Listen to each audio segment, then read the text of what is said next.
Giving all praise to Yahweh, Bashem, Yahshua, Bashem, Rakakwadash, Shalom to the 144,000 and rest who looked out there, Shalom to all. I'll try to make this super quick. Anyway, I'm going to entitle this video, Just Because You Know You're an Israelite Doesn't Mean That You're One of the Elect. So, this is from what I'm going to do. I'm going to subscribe to him. Check out his page later. H2N, which is Hebrews to Negroes TV, aka Moses Levy, which is Ron Dalton. He had a debate of sorts with Deacon Hakar, formerly of the Sakari. And debates are a big waste of time. You know, we're not, the scriptures didn't, the Most High, Yahweh Bashem Yahshua, never told us to go out and have a series of debates with different people. Pretty much, we're to go to tell the people whether they hear or forbear. If they don't, you tell them that they're Israelites. It's not open to discussion. Either you accept it or you don't accept it. And it says, shake the dust off your feet. So I'm looking at I listened to about a month ago. So I clicked on this. It was already like around here. Listened to a little bit. I said, so I'm not going to listen to this madness or put my ass to sleep. And the thing about Deacon Hakar, which I don't believe he's one of the elect, because he likes that debate spirit. He goes into this extra biblical crap. But I'm not here to say who's the elect or not, because I'm worried about myself being one of the elect. Do I hope he's one of the elect? Yeah. Do I hope he gets delivered? Yeah. Why not? He's an Israelite. He's an asshole, but he's an Israelite. Anyway, so I was reading some of the comments. So I'm going to go to the comments. If a scripture comes to my mind, I'll go to it. It says, anyone who believes that 12-tribe chart, you are so off. That chart is garbage. So you got replies. Yes, it is. These camps. So my question to them, they say the 12-tribe chart is garbage. It doesn't make any sense. There's nothing in the scriptures that go into a 12-tribe chart. Well, how do they explain Ezekiel 37, verse 16 on down? When did that come to pass? These camps cut themselves by conveniently forgetting you are what your father is. That excludes the Latinos. The Latinos are Israelites. When Columbus first came over here, the people that he encountered were Israelites. His chief interpreter, a man by the name of Del Torres, you can look him up. Go to Google and put in who was, matter of fact, I'll do it myself.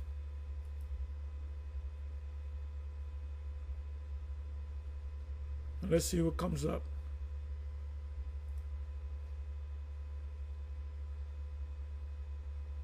And Christopher Columbus coming over here as part of the fulfillment of Revelation 20. He's part of the beast.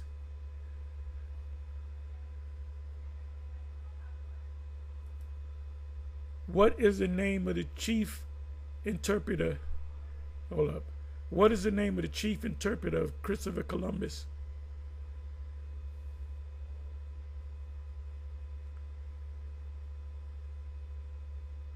Okay. Yep. Luis de Torres, the chief interpreter on Christopher Columbus' first voyage to the New World, and when he encountered the Israelites, was Luis del Torres.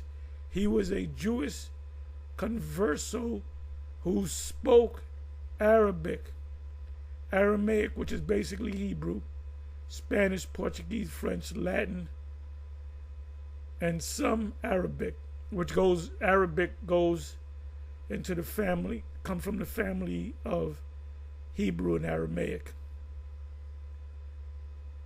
Columbus believed Del Torres' knowledge of Hebrew and Aramaic would be valuable in his planned interaction with Asians. Well, Asians didn't speak Hebrew or Aramaic. He said, Columbus believed Del Torres's knowledge of Hebrew and Aramaic stemmed from Hebrew, which one of the sons of Shem. Shem had 5 sons. One of them was named Aram, where you get the word Aramaic. So what language did Shem speak? Lashon Kodash, the ancient Lashon Kodash, meaning holy tongue, or the ancient tongue, or Paleo Hebrew. So all his sons are Faxad, Elam, I believe Lud was one of them.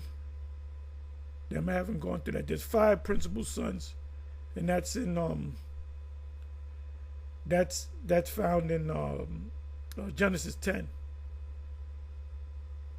It said would be valuable in his planned interaction with Asians, but he didn't run into Asians. He ran into Israelites. Like I said, there's no record of Asians speaking Hebrew. So he said it's important for him that he knew we would be in trouble if he didn't know the Hebrew or the Aramaic. Okay, so let's come back. So when you say that, you guys teach that the black only Israelites. And I believe you guys teach that every black African is really an Israelite. So you don't subscribe to the Native American Indians and the Latinos, the indigenous people of Central and South America and North America are Israelites. So we have nothing to discuss. That chart is false. The brother that created that chart, we're talking about High Priest Ariah, said it was created to get more people in the congregation and to marry the women they claim are the northern tribe. So they don't understand. Like I said, they think that African Americans and Africans are Israelites. Ron Doughton did an excellent job on powerful message. What is Deacon even talking about? The Bible's not going to say sub-Saharan Africa. It's a relatively modern term.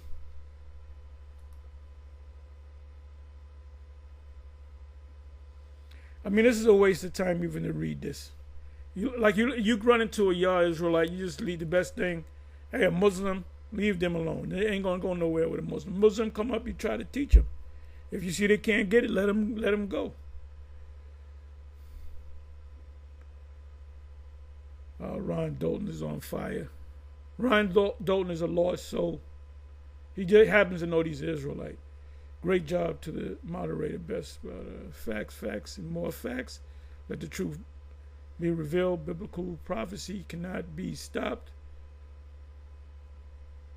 Okay, he's not a prophet. Ron Doughton is definitely not a prophet. He doesn't understand it. I don't know how deep he knows. I don't know how deep he goes into the prophecies. So I can't really say that. All praise be to the Most High Yahuwah.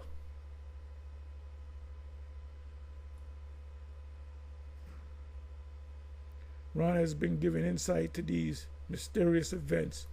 Does he understand every prophecy in the scriptures?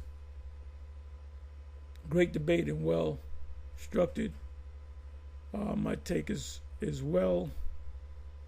Is we all need to study more. Now, studying more get you lost. Romans 11 and 9. You can study till the cows come home. If you're not one of the elect and the Most High haven't opened up your eyes and bless you with the Comforter, you can study until you turn blue. So studying is not the key. Your spirit has to be open from up on high. am so sure that King Ron, the walking encyclopedia, hit him off the bone. Okay, about to watch. So you can't speak to people like this. Why would Deacon even take up a Deacon? Like he fancies himself as a great a great debater. I believe we can take something from both, but we have to find a common ground of our own purpose, of our purpose, according to Scripture. We can't see the forest for the trees, so we must pray for wisdom and remain wise in the truth. You can pray for wisdom. If the Most High doesn't open your eyes, you're dead. Deacon doesn't, this is a woman, Deacon, whatever. Deacon doesn't know what he is talking about. Deacon, when he was with Sakari and had Passover at Atlanta's strip club, right, which is not, I don't know why, I don't know what they were fucking thinking. You had Hassad, you had Big Head Hassad, I'm just joking, just want to get on your nerves. He was there, you could see his face, and you could see he wasn't with it, but he didn't do nothing. He didn't stand up for the truth. Hassad, you may not make it on the ship because of that one incident. I hope you ask forgiveness. All them guys in Sakari that was at that strip club, that club, with the women shaking their asses, y'all were dancing and asking for numbers. The only one in there in Sakari was, like I said, Hassad. That's like this doesn't feel right. But you should have said, no, we ain't doing. I'm out of here. We shouldn't be doing this. Ultimately, Elazar kicked you out. I don't know what the whole reasoning is. I think you explained it. He knows no Hebrew. Plus, he was reading from other people's articles, not his own research. Make it make sense. Yeah, I can teach him because he's an Israelite. He says shalom. Just because a nigga says shalom don't mean he's one of the elect. Just because a nigga acknowledges he's an Israelite does not make him one of the elect. I think this was well said. Thank you, brother, for your work and trying to get the truth out. Please. I wonder what Ron Goldman's take is on the MOTB. I mean, that's part of prophecy, Revelation 13. Tell him, Brother Ron. I ain't got no hate for that brother. I might have said some negative things, but I ain't got no hate for the brother. He's still an Israelite. He's still our brother. Which Deacon talk like this all the time. He's always slow, boring talking, and not in a hurry to get to the issue. Gorilla and Hassan are favorites of mine. Ron hit many home runs. This should not be home and runs. I thought, let more come 3 hours. Went fast, cause it's entertainment with you people. Interesting. Thank you. All praise Yah. I Reba lost whatever. I guess it's I don't know. The guy with the blue cap sounds bitter and condescending at the same time. His spirit ain't free flowing. Hey, Hassad, your spirit ain't free flowing. You know? Like Tom Petty said, I'm free falling. Inside joke. All when he speaks, not all academics were honest in their own research. Watching can't wait. Come for the entertainment. Evil communication, corruptions, good manners, corrupt good manners. I'll laugh my ass off. I didn't know people actually believe Ron pseudo scholarship. Amazing. Hey, well he don't like Ron. Ronnie boy. Deacon cooked from beginning to end. Okay? with a foul mouth that the Most High hates. Where's that in the scripture? I hate the foul mouth. Put away cursing from your lips. Cursing ain't saying the F word. Cursing is when you put a curse on somebody. A pox on you and your ancestors. That's a curse. He really did. I really thought Ron had some soundproof, but there's a but. There's a but. I agree with Deacon. Great job. From beyond the rivers of Cush, my refined one, daughters of my scattered people, will bring me offerings. Okay, quoting the scripture. Deacon is quoting Europeans, which make his statement suspect. The Europeans wrote, they print these apocryphas and these scriptures. Let me see. Yeah, Ron Dalton is just lost. He knows he's an Israelite. That's a good thing. He's one of our brothers. He'll be in the kingdom. He'll have his head down for a while. But anyway, a beautiful tale of the destruction of the wicked. Let's listen to a little bit of this. A little bit. On the planet, I don't care who you are, what you look like, short, fat, skinny, as you may be, all go back to Noah's three sons, Shem, Ham, and Japheth.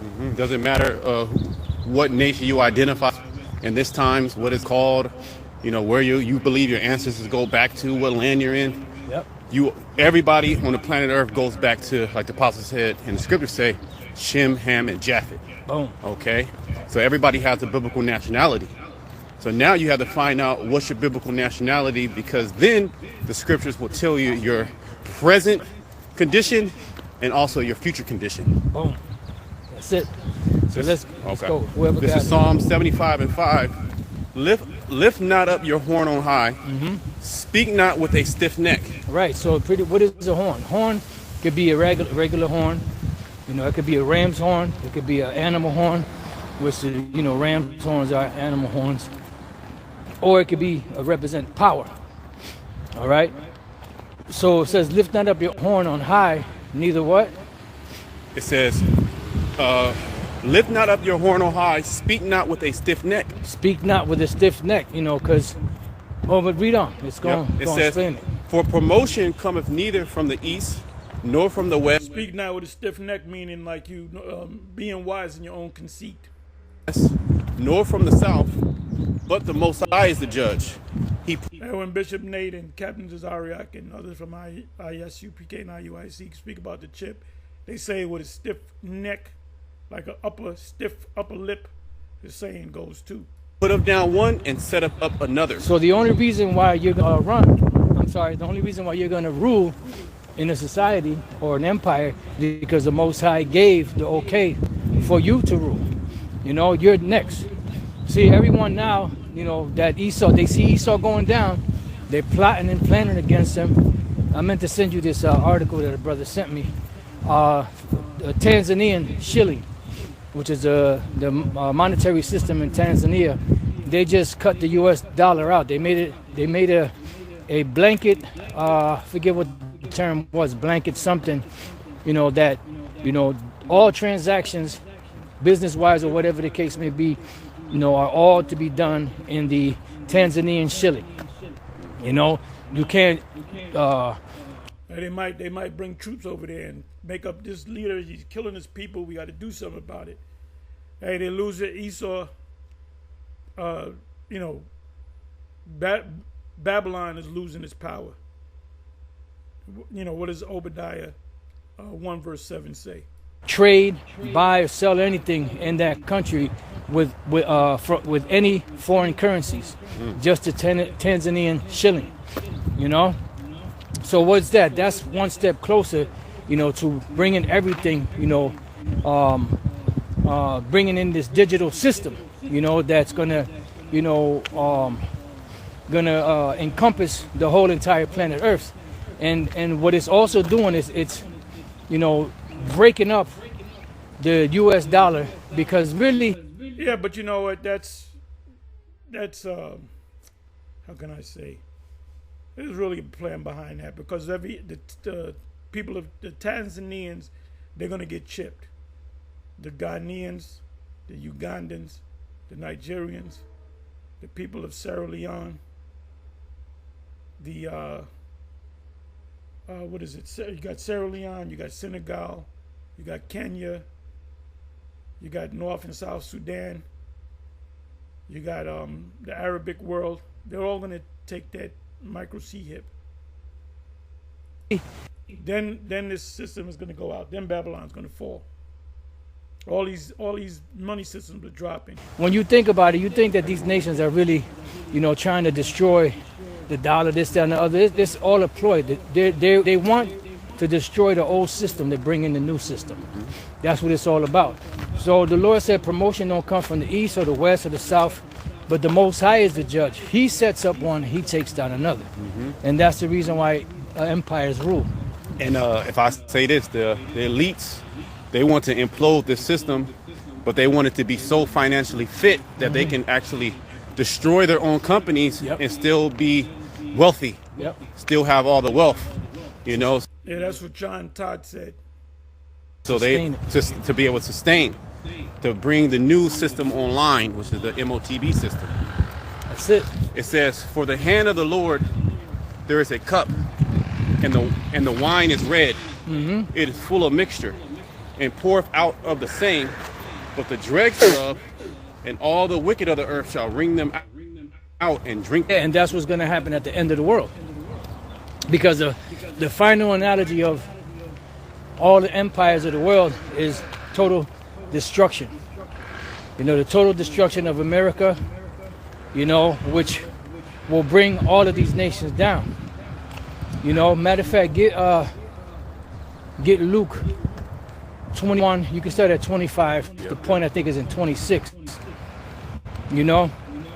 These governments of the world, these bigger governments, smaller governments that have, a monetary system, that have a military system, are all going to be shaken at the core when Yahushua comes back.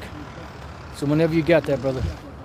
Yep, Con. It's the book of St. Luke, chapter 21, verse 25. There shall be signs in the sun, and in the moon, and in the stars, and upon the earth, distress of nations. And we see that happening right now. You see different signs in the sun, in the moon, the stars. Hey, Peter said, "What manner, being that you know all these things, what manner of person ought you to be in all holy conversation?" You see distress among the nations. I'm gonna close on this. Let me go to that in 2 Peter 3. I believe that's 12. You can start at 10, but I want to read in NLT. 2 Peter. So our main topic is concerning these last prophecies. Okay. I'm going to start at 10. I'm going to go to the NLT. I'm sorry. NLT. Let me come back over here.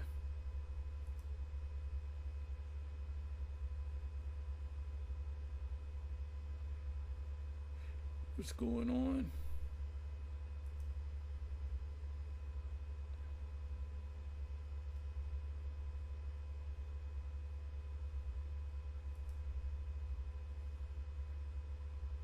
There we go. NLT.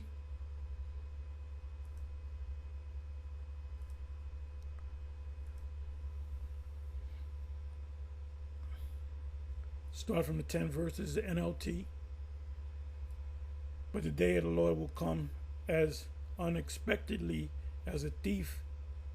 Then not on us, because we're watching for this destruction every day. We're watching the prophecies. We're on a watchtower.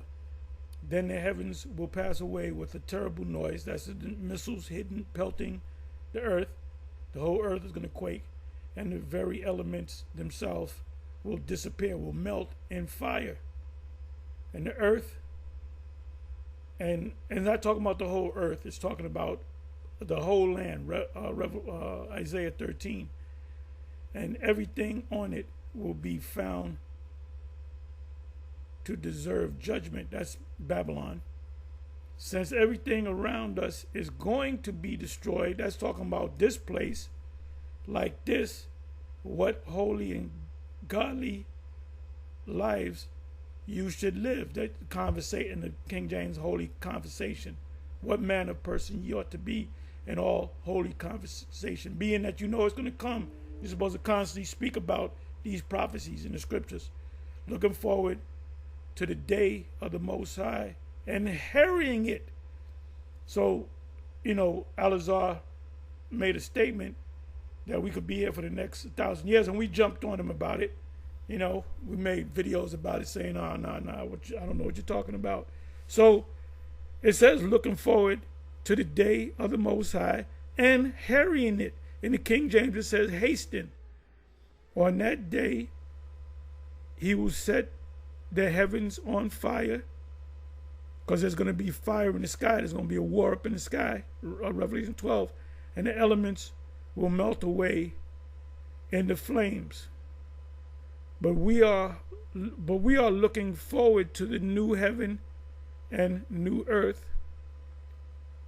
He has promised a world filled with the Most High's righteousness. And so, dear friends, while you are waiting for these things, and you're supposed to be hurrying it, as it says in the 12th verse, to happen, you're hurrying it, hasten it to happen. When is it going to come? It's going to come tomorrow, next week, next month. Make every effort to be found living peaceful lives that are pure and blameless in His sight. Okay? So with that, I'm going to say shalom on to the next shalom.